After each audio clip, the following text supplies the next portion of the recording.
Corrado Rovaris, that's the conductor of the Philadelphia Opera, saw me playing in Lausanne, Switzerland, and he saw me perform, and after that performance he came up to me and said, "Daniel, you have to write an opera for us." And I thought that was a joke or something, but then he was really dead serious about it, and called me, and then we had a meeting, and he said, "I would like to have an opera for the tenor Lawrence Brown Lee, a great, fantastic bel canto tenor." And then I said, "Okay, let's do it." And then the first libretto was in Portuguese, so I said, "This libretto is not going to work out for me. We need something else."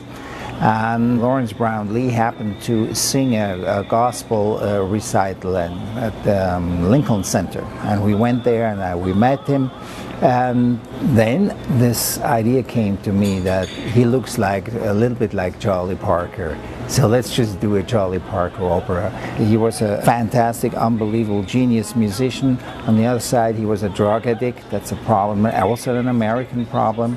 He was an African American living in the 30s, growing up in the South, Kansas City, and he had to deal with all this problem of segregation. So I thought that he would be a person that really works very well for an opera topic. We're actually talking about a musician that pushes the envelope all the time, and that also is reflected in the vocal parts. They are very difficult, and some of it has to be adapted according to the singer. Some singers have no problem with one part, and some other singers say, "Okay, can I change that note? Can I change that note?" Which might be slightly extreme, but they're singing it, and it works very well, so it's totally doable. But it's also the idea of opera today to push the envelope. Like with instrumental music, you actually want to create something that reflects our time and the possibilities of the singers of our time, which is different from 50 or 60 years ago. They're rhythmically much more flexible, and they have an average technique which is much better than in the early days.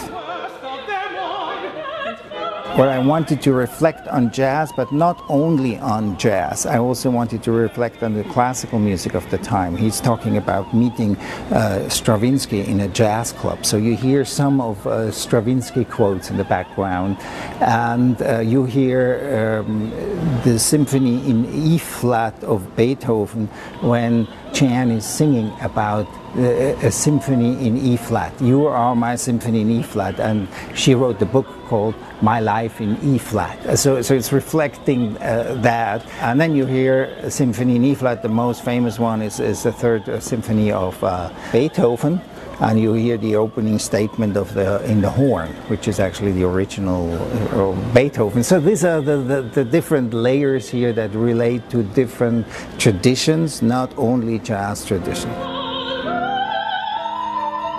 You have to listen to the sound of the language and adapt the music to the sound of the language. And English is not easy for opera. The best language is probably Italian, or if you sing something in Latin, if you want that, that's the easy way out. English, you really have to think about it so that it feels natural. Every word has a sound, and the sentence too.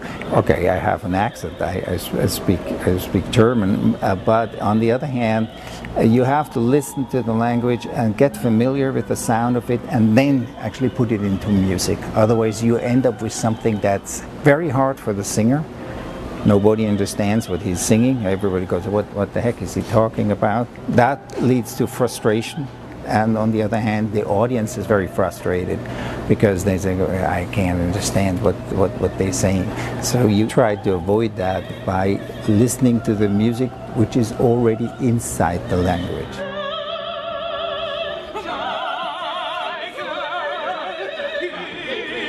Homer visited me in New York City and said, listen, we want to play it in a club format, in a small place, and we don't have enough space for all these musicians, and also acoustically it would not work. It would be too loud, too many musicians against the singers.